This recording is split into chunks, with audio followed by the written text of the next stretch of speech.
नमस्कार मित्रांनो, सुस्वागतम. घरोघरी मातीच्या चुली या मालिकेच्या आजच्या भागामध्ये जानकीने गावातील सर्व बायका बोलावून घेतलेल्या असतात आणि सर्वजणी आता जानकीच्या म्हणण्यानुसार एकत्र येतात. एका चिंचेच्या झाडाखाली एक ओटा असतो आणि त्याखाली ह्या सर्व बायका जमतात. जानकी त्या इतक्या सर्व बायकांना बघून खूप खुश होते आणि त्यांचे आभार मानते. जानकी त्या बायकांना म्हणते, एवढी माणसं जर माझ्या मदतीला येणार असतील तर माझ्यासारखं श्रीमंत कोणीच नाही असं मी स्वतःला म्हणेल. इथून तुम्हाला फक्त एकच निरोप पाठवला आणि एका निरोपावर तुम्ही माझ्यासाठी धावून आलात आणि ते पण मला भेटायला. खरंच त्याबद्दल थँक्यू. तेव्हा त्यातील एक वहिनी म्हणतात की अहो रांगडा दिलदार भाऊ आणि प्रेमळ वहिनी आमची, मग तुम्ही आणि ऋषिकेश दादांसारखे दादा आणि वहिनी आहेत आम्हाला. एक वेळ आमची माहेर सुद्धा आमच्या पाठीशी उभी राहणार नाहीत, परंतु तुम्ही दोघेही दादा आणि वहिनी आमच्या पाठीशी उभे राहाल हा आमचा पूर्णपणे विश्वास आहे. सर्व बायका खूप खुश असतात आणि जानकी ऋषिकेशचं खूप तोंड भरून कौतुक ते करत असतात आणि त्यासाठी तुमच्या हाकेला तर धावून यायलाच पाहिजे ना. त्यानंतर दुसऱ्या काकी विचारतात की वहिनी अहो सांगा फक्त, यावेळेस मात्र काय करायचे आहे फक्त सांगून तर पहा. तेव्हा जानकी थोडीशी कावरीबावरी होते आणि विचारते की काय म्हणजे तुम्हाला तुमच्या घरच्या माणसांनी काही सांगितलेलं नाही. तेव्हा त्या बायका म्हणतात की नाही आणि त्यातील एक काकू म्हणतात की अहो वहिनी सगळेच पुरुष हे आपले ऋषिकेश दादांसारखे नसतात, जे घरी येऊन इमानदारीनं आपल्या बायकोला सांगतील. तेव्हा मात्र आता जानकीला आनंद होतो, ऋषिकेशचा अभिमान वाटतो आणि तेवढ्यात मात्र आता तेथे सयाजी पाटील आलेला असतो. जानकी आणि त्या बायकांच्या गप्पा सुरू असतात कारण ते मागून येतात. तेव्हा जानकी त्या बायकांना सांगत असते की खरंच हे मात्र खूप खरं आहे की ऋषिकेश मला सर्व काही सांगत असतात. माझ्या मनाचा आदर सुद्धा ते करतात आणि त्यांच्या मनातील सुद्धा मला सांगतात. माझं मत सुद्धा मला विचारून घेतात. बरं काही हरकत नाही की मी तुम्हाला सांगते की काय झालं ते आणि काय करायचे. तेव्हा सयाजी आणि त्याचे जे काही ते गडी असतात, गुंड असतात काही, तर ते आता मागून येऊन हे सर्व ऐकत असतात. त्यानंतर इकडे आपलं घरी ओवी बाळ खेळत असतं. तिचा सापशिडीचा खेळ सुरू असतो आणि तेवढ्यात तिच्या हातात डॉल सुद्धा असते आणि ती म्हणते की अरे देवा म्हणजे आता काय झालं. तेवढ्यात तिथे ऋषिकेश येतो. ऋषिकेश म्हणतो की काय ग ओवी, खाल्लं का सापाने, आणि चल आता आपण दोघे मिळून खेळूयात म्हणजे नक्की तू हारशील. तेव्हा ओवी म्हणते की बाबा तुम्ही तर हे मागच्या वेळेस सुद्धा म्हणाला होतात की मी हारेल म्हणून, तुम्ही तर माझ्याकडूनच हारला होता. तेव्हा ऋषिकेश हा ओवीची ऍक्टिंग करतो की काय तर म्हणे माझ्याकडून हारला होता, चल चल सोंगटी ठेव. तेव्हा आता दोघांचं खेळायला सुरुवात होतं आणि ओवी ही ऋषिकेशला हरवते. ऋषिकेश डोक्याला हात लावतो की अरे यार काय ओवी, जिंकलो असतो ना मी आता. आणि मला एक गोष्ट सांग ओवी, माझं लेडियर कुठं गेलं ग. एक काम कर तू ना तुझ्या आईला बोलव, मग बघ असाच चुटकी वाजत म्हणतो की मी जिंकेल. त्यावर ओवी सांगते की बाबा अहो आई बाहेर गेली. ऋषिकेश म्हणतो की काय बाहेर गेली, अच्छा म्हणजे म्हणून मॅडम खेळतात. ग ओवी तुला होमवर्क नाही करायचा का, अशी ओवीची गालगुच्च धरत तो ओवीला विचारतो. तर ओवी म्हणते की बाबा अहो आज सुट्टी होती शाळेला म्हणूनच सकाळी बाहेर गेले होते. तेव्हा आता ओवी जे काही खरं आहे तर ते सांगून जाते. ओवीच्या लेकराच्या काय लक्षात राहतं, जानकीनं तिला सांगितलेलं असतं की बाळा बाबांना काही सांगायचं नाही, तरी सुद्धा ओवी आता खरं बोलून जाते. म्हणजे लहान मुले खरं बोलत असतात. जानकीचा तो सांगायचा उद्देश नसतो, परंतु ऋषिकेशला वाईट वाटू नये म्हणून तिने ओवीला सांगण्यासाठी सांगितलेले नसते. त्यावर ऋषिकेश ओवीला विचारतो की काय ग बाळा बाहेर कुठे गेली होतीस, आई सोबत तू पावडर विकायला गेली होती का. तेव्हा ओवी खेळता खेळता म्हणते की नाही हो बाबा, आजीला भेटायला गेले होते. तेव्हा आता हे ऐकून ऋषिकेशला खूप मोठा धक्का बसतो आणि तो एका जागी स्तब्ध होतो, ओवीकडे पाहत असतो. तेव्हा ओवीचे लक्ष देतं आणि ओवी सुद्धा अक्षी थोडी दबकते आणि घाबरून आपल्या बाबांकडे पाहायला सुरुवात करते. ऋषिकेश ओवीला पुन्हा विचारतो की काय ग आजीला भेटायला गेली होती, म्हणजे ओवी तू आशीर्वाद बंगल्यावर गेली होतीस. तेव्हा ओवी खूप घाबरते आणि विषय बदलण्यासाठी ती म्हणते बाबा अहो तुमचा डाव आहे. तेव्हा ऋषिकेश रागवतो. ऋषिकेश म्हणतो की ओवी आईसारखा तू विषय बदलू नकोस, खरं खरं सांग की तू तिकडे गेली होती का, भेटलीस का तू आजीला. तेव्हा ओवी ही रडायला सुरुवात करते, उठते आणि नाही असं म्हणते.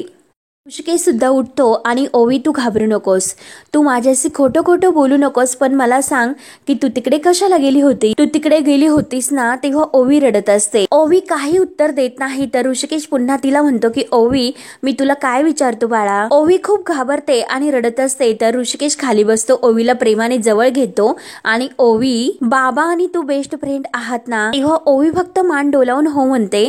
तर ऋषिकेश म्हणतो की मग तू तुझ्या बाबांना नाही सांगणार का? मग मला सांग की तू आजीला भेटली का? कोणाला भेटली अजून ते सांग बरं. सांग ना बाबा. बाबा चिडणार सुद्धा नाही तुझ्यावर, रागवणार सुद्धा नाही. प्रेमाने ते ओवीच्या डोळ्यातील पाणी सुद्धा पुसत असतो आणि प्रेमाने अगदी ओवीला विचारत असतो, सांग ना बाळा, बाबा तुझ्यावर नाही ओरडणार. सांग बरं काय झालं, भेटलीस का तू आजीला? तेव्हा ओवी फक्त खूप आणखीन रडायला सुरुवात करते.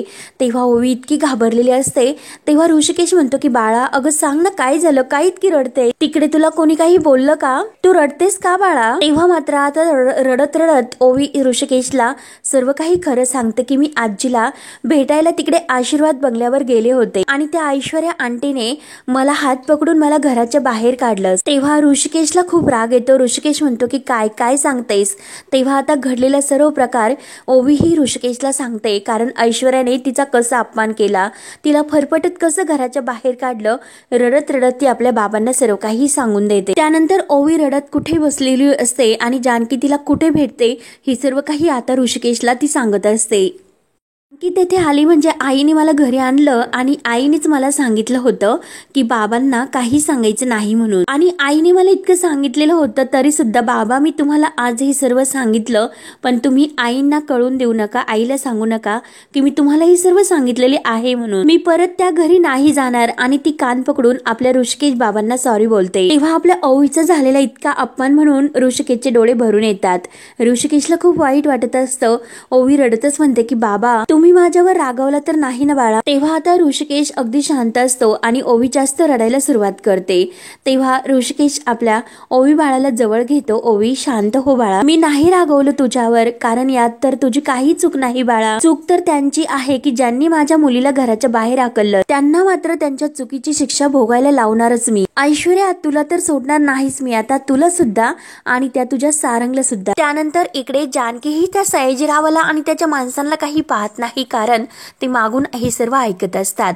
आणि जानकी ही आपल्या त्या सर्व मित्र मैत्रिणींना सांगत असते, आपण आपल्या गावामध्ये आपल्या स्वतःचा हक्काचा बाजार हा भरवायचा. आपल्या स्वतःचा हक्काचा बाजार, आपल्या शेतात जो माल पिकतो तो डायरेक्ट आपल्याला आपल्या गिराहिकांना देता येतो. पण आपण तसे काही करत नाही. आपण काय करतो, हे ठेकेदारांना देतो. त्यामुळे ठेकेदार काय करतो, आपल्याकडून माल घेतो आणि त्यानंतर तो शहरात जाऊन तो माल विकतो आणि त्यावर मात्र तो इतकं जास्त कमिशन सुद्धा लावतो. मग आपल्या हातामध्ये काय जेमतेम पैसे येतात. असं समजा की सर्व काही पैसे आपल्याच हातात आले तर, म्हणून जानकी त्यांना खूप छान प्रकारे समजावत असते.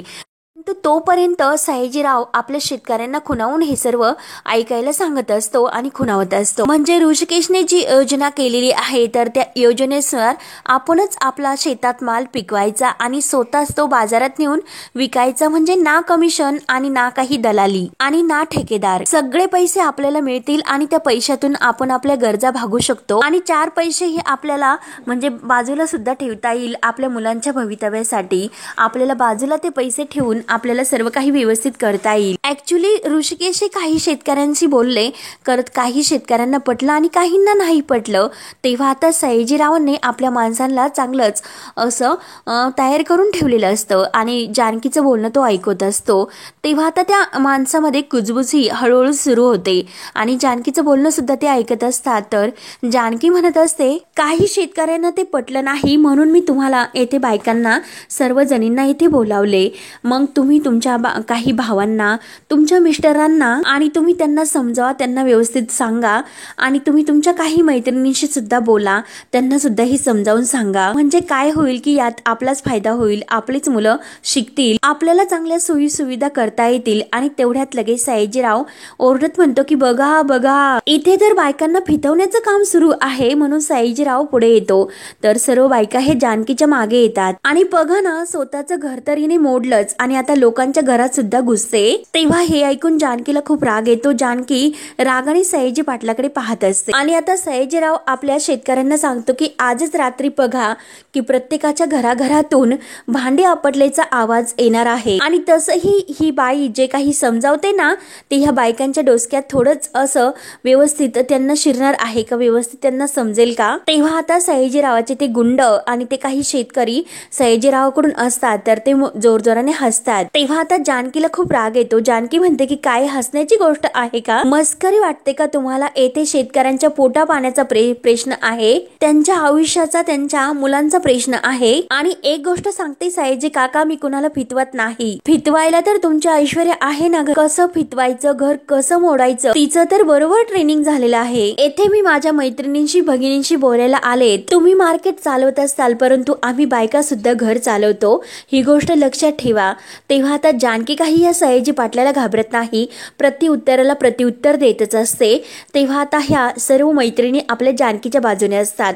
त्यांना सुद्धा आता सयाजी पाटलाचा खूप राग येतो। जानकी पुढे म्हणते की हे बघा, पुरुष सुद्धा कष्ट करतात हे आम्हाला मान्य आहे, पण त्यांच्या सुद्धा खांद्याला खांदा लावून त्यांच्या बरोबर आम्ही सुद्धा आमचं घर राखतो आणि त्यांचं सुद्धा। पुरुष मंडळी बाहेर पैसे कमवतात, मग काय मुलाबाळांना पैसेच खाऊ घालणार आहात का, आम्ही सुद्धा अन्न बनवतो, कळतं का तुम्हाला। मग त्याच विषयावर मी माझ्या भगिनींशी मैत्रिणींशी बोलायला आले होते, त्यांना फितवायला नाही, असे आता सयाजी पाटलाला प्रत्येक गोष्टीचं उत्तर देते। तेव्हा आता सयाजीराव हा जानकीला म्हणतो की हे बघ, तू आणि तुझा नवरा कुणाला कितीही समजावा पण तुम्ही मात्र ही सिस्टीम बदलू शकत नाही। तेव्हा जानकी सुद्धा आता त्या सयाजीच्या आवाजापेक्षा एक काकण आवाज पुढे काढते, बदलू शकतो असे मोठ्या आवाजात ठणकावून उत्तर ती देते। जानकी काही घाबरत नाही। जानकी पुढे म्हणते की सिस्टीम बदलू सुद्धा शकतो आणि शेतकऱ्यांना त्यांच्या हक्काचे पैसे सुद्धा जास्त मिळून देऊ शकतो।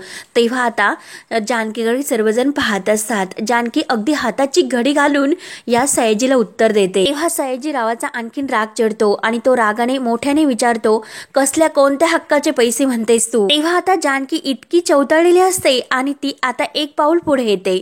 तेव्हा मात्र सयाजीराव घाबरतो आणि एक पाऊल मागे जातो।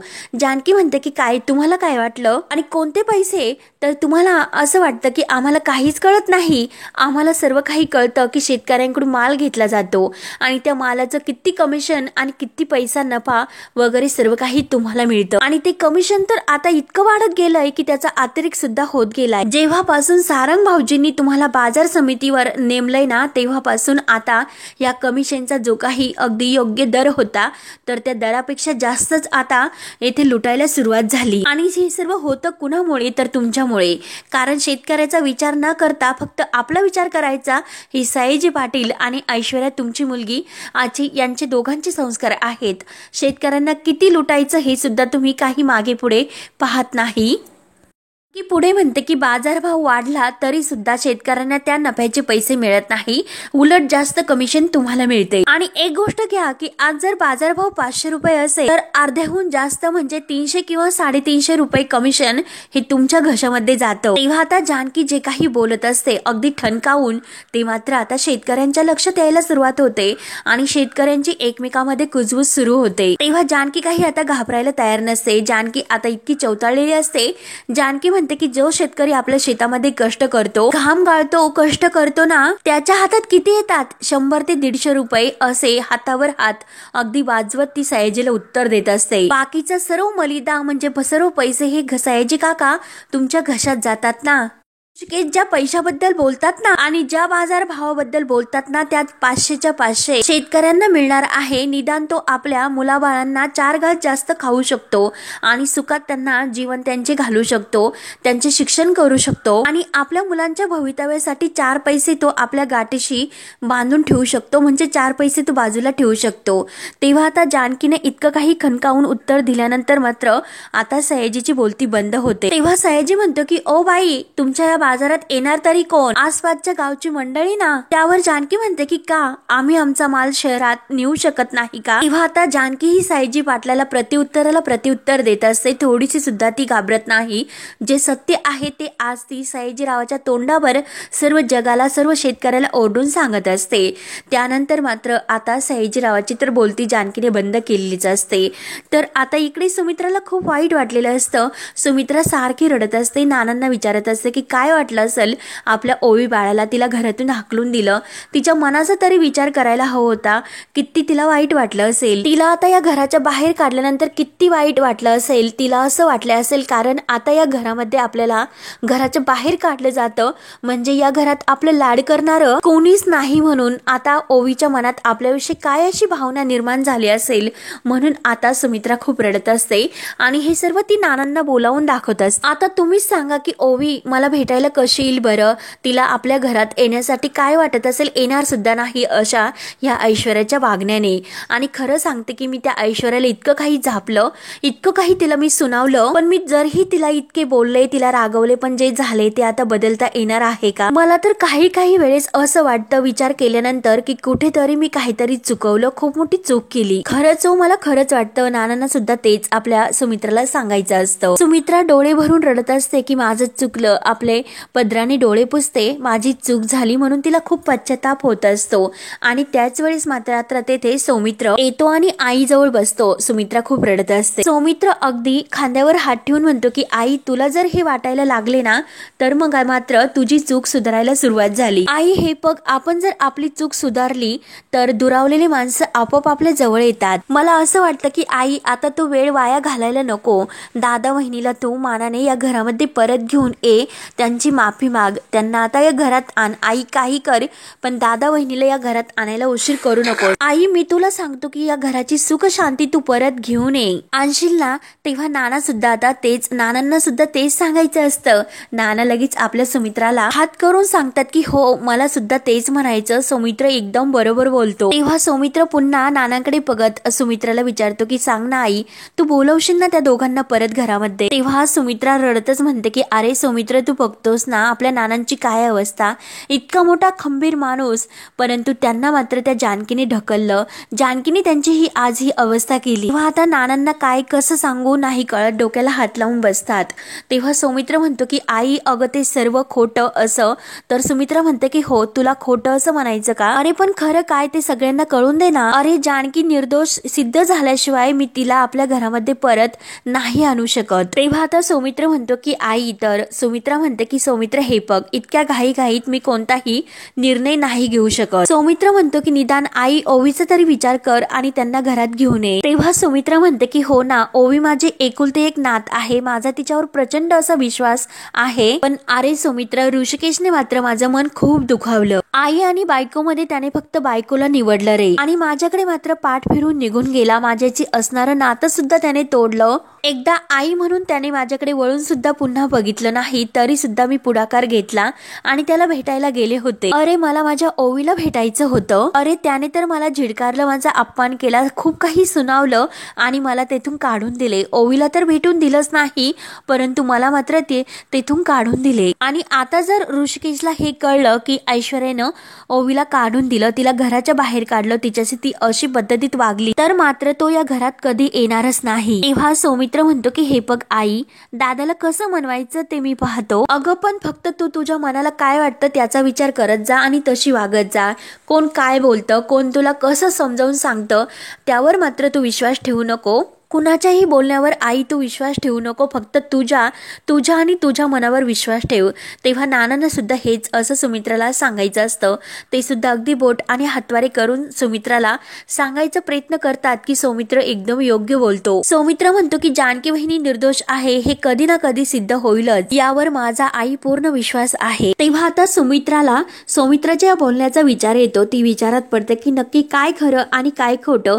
आपण जिच्यावर इतका विश्वास टाकला तीच खोटी आणि हे आहे का ऐश्वर्या, म्हणजे नक्की ऐश्वर्याने आपल्याला काही कानभरणी केली का, त्याचा सुमित्राला ते विचारायला सुरुवात होतो आणि ऐश्वर्या पूर्णपणे तिच्या मनातून उतरायला सुरुवात सुद्धा होते. त्यानंतर मात्र आता इकडे सयाजीराव जानकीचं सर्व काही बोलणं ऐकून घेतो आणि म्हणतो की वा वा रणदिवेबाई वा, अगं पण माल तो शहरामध्ये नेणार कसा, आणि शेतकऱ्यांच्याकडे गाड्या आहेत का माल तो शहरात विकण्यासाठी न्यायला. अहो रणदिवेबाई, माल नेण्यासाठी ट्रक लागतो, टेम्पो लागतो. त्यावर जानकी म्हणते की हो ना माहिती आहे, पण ते सर्व काही जे आहे ना ते आम्ही शेतकरी बघून घेऊ. सयाजीराव हसतो आणि काय बघून घेऊ, अहो जे काही असतं ना हप्ते वगैरे कर ते कसं तुम्हाला जमणार आहे, आणि वर मात्र ते माल ठेवणारे माल उतरवणारे हमाल जे असतात ते सर्व काही लागणार आहे, आणि त्याचा खर्च कोण करणार. अहो शहराचं सोडून द्या, परंतु बाजूच्या तालुक्याला माल नेऊन दाखवा, मग तुम्हाला कळेल की आम्ही कमिशन का घेतो आणि कुणाचे हात किती ओले करावे लागतात ते कळेल तुम्हाला. त्यावर जानकी म्हणते की बास बास झालं. वा सयाजी काका ऐकलत का, किती जणांचे हात ओले करावे लागतात, आणि काय ऐकलत का असं सर्वांना विचारते. आणि काय सयाजी काका, हे सर्व तुम्ही सांगतात म्हणून आम्ही तुमच्यावर विश्वास ठेवायचा का. माझा शेतकरी नापीक जमिनीतून सोनं काढू शकतो, मग त्याचा माल हव्या त्या दरात तो विकू शकत नाही. फसवतात तुम्ही शेतकऱ्यांना, फितवतात तुम्ही, असं आता जानकी निधड्या छातीने या सयाजीला उत्तर देते. आणि सयाजीचं जे काही खरं सत्य आहे ते आता जगासमोर ती आणण्याचा प्रयत्न करते, आणि त्या बोलण्यातून सयाजीराव कसा कमिशन खातो आणि शेतकऱ्यांना कसा फसवतो हे सर्व काही आता जानकी स्पष्टपणे दाखवून देते. तेव्हा आता जानकीचं हे म्हणणं शेतकऱ्यांना पटायला सुरुवात होते.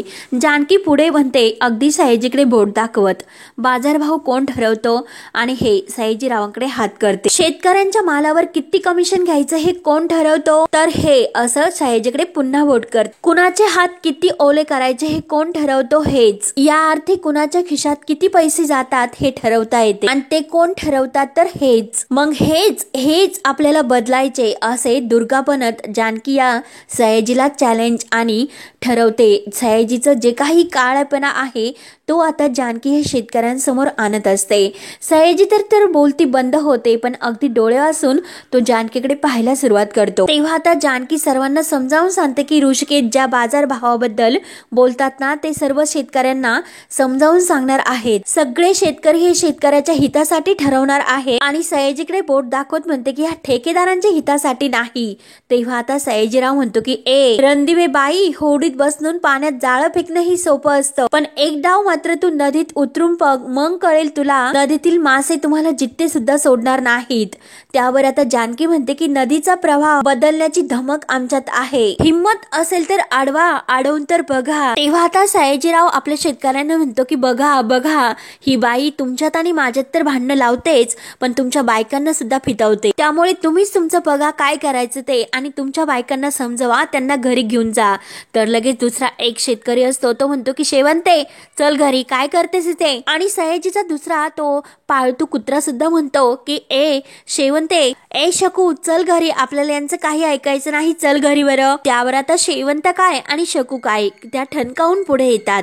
जानकीच्या प्रतिउत्तराला प्रतिउत्तर देत म्हणतात की आम्ही कुठेही जाणार नाही, घरी आम्ही नाही येणार. शकू म्हणते की जानकी बहिणी बोलतात ना ते अगदी बरोबर आहे. तर शकुंतला म्हणते की हो, नाहीतर काय, हे बघा आम्हाला यांचं आणि ऋषिकेश दादांचं बोलणं चांगलं पटलेलं आहे, तुम्ही सुद्धा पटून घ्या, म्हणून आपल्या नवऱ्यांना त्या समजवतात. त्यानंतर मात्र आता इकडे ही ऐश्वर्या आपल्या ऑफिसमध्ये असते आणि तेथे सारंग असतो. सारंगला समजावत असते की रणदिवेंच्या कंपनीचा सारंग तुम्ही मालक आहात, जर तुम्हाला काही अडलं तर समजवण्यासाठी मी तुमच्या सोबत आहे, डॅडा आहे, तुम्हाला सांभाळून घेण्यासाठी आम्ही आहोत ना. पण असं वाटतंय की मला आता तुम्ही लीड करायला घ्यावं, ऋषिकेश दादांची जी काही इमेज आहे ना ती आता पुसून टाकायची, आणि त्यावर मात्र आता तुम्ही तुमचे ठसे उमटायचे. सारंग कळतंय ना तुम्हाला, सारंग मी तुम्हाला काय सांगते ते कळतंय ना. सारंग म्हणतो की हो हो ऐश्वर्या, सगळं काही मला कळतं, तुम्ही आता जसं सांगता तसंच मी अगदी काम करेल. तेव्हा ऐश्वर्या म्हणते की दॅट्स माय लाईक. सारंग आता त्या ऋषिकेश रणदिवेला दाखवून देऊ की आपण सुद्धा काय आहोत, आपण आता त्याला नाही घाबरत. तेव्हा मात्र आता ओवीने जे काही सांगितलेलं असतं तर त्याचा राग घेऊन आता या सारंगला कसा धडा शिकवायचा आणि जाब कसा विचारायचा त्यासाठी ऋषिकेश मात्र आता तेथे ऑफिसवर येतो, आणि आता तो त्याचा जो काही तेथे बाहेर वॉचमन असतो तर त्याला सुद्धा लुटून देतो आणि डायरेक्ट तो आता सारंगच्या कॅबिन मध्ये येतो. सारंग सारंग सारंगच्या कानावर हा आवाज ऐकू येतो. तेव्हा वॉचमन काका म्हणतात की थांबवा ओ दादा, त्यांना थांबवा दादा, थांबा. तर मात्र आता ऋषिकेश कुणाचं काही ऐकून घेत नाही आणि धडकनी तो सारंगच्या कॅबिन मध्ये येतो. तर सारंग हा उठतो आणि काय दादा तू? तेव्हा आता सर्व जे काही स्टाफ असतो तर हे पाहत असतात. ऋषिकेश डायरेक्ट येतो आणि डायरेक्ट तो सारंगची गचंडी धरतो. अरे हरामखोर, माझी मुलगी काय रस्त्यावर पडली का? कोणीही यावं आणि तिच्याशी कसंही वागावं. तेव्हा आता सारंग खूप घाबरलेले असतो, कारण आता सर्वांसमोर सारंगची मात्र गचंडी याने धरलेली असते आणि आता ऐश्वर्याची तर पूर्णपणे बोलती बंदच होते. तेव्हा सारंग म्हणतो की दादा थांब, मी तुला सांगतो. तेव्हा ऋषिकेश मात्र म्हणतो की थांब, मी तुझं मुस्काट फोडतो. आता तुझ्या तोंडातून शब्द जरी निघला तर मी तुझं मुस्काट फोडेल. तेव्हा ऐश्वर्या म्हणते की अहो काय करतात दादा, सोडा त्यांना. तेव्हा मात्र आता ऋषिकेश म्हणतो अरे माझ्या मुलीचा अपमान झाला त्यावेळेस काय सारंग तुझी वाचा गेली होती, तुझी ही नालायक बायको. तर सारंग तत मम करत असतो आणि आता ऋषिकेश सारंगला सोडतो आणि ऐश्वर्या समोर येतो आणि काय गे नालायक बेशरम बाई, माझ्या बायकोच्या कपाळाला खोटं नाणं लावून तिला अगोदर त्रास दिला आणि आता तर माझ्या मुलीच्या मागे लागली. अगं तिला हात लावण्याची लायकी तरी आहे का तुझी? तेव्हा ऐश्वर्या घाबरते. ऐश्वर्या मागे मागे सरकत असते आणि सारंग म्हणत असते. तेव्हा सारंग म्हणतो की दादा अरे काय करतोस तू? तेव्हा ऋषिकेश म्हणतो की अरे तोंडातून शब्द काढला तर तुझे दात घशात घालीन सारंग, बायकोचा बैल कुठला. त्यानंतर मात्र इकडे सयाजीराव त्या शेवंताला म्हणतो की अहो शेवंत ताई, तुम्ही हिच्या बोलण्याला म्हणजे भासला, हिच्या बोलण्यात तुम्ही अडकलात. अहो मी तर तुम्हाला काय समजत होतो, मी तर तुम्ही खूप शहाणे समजत होतो.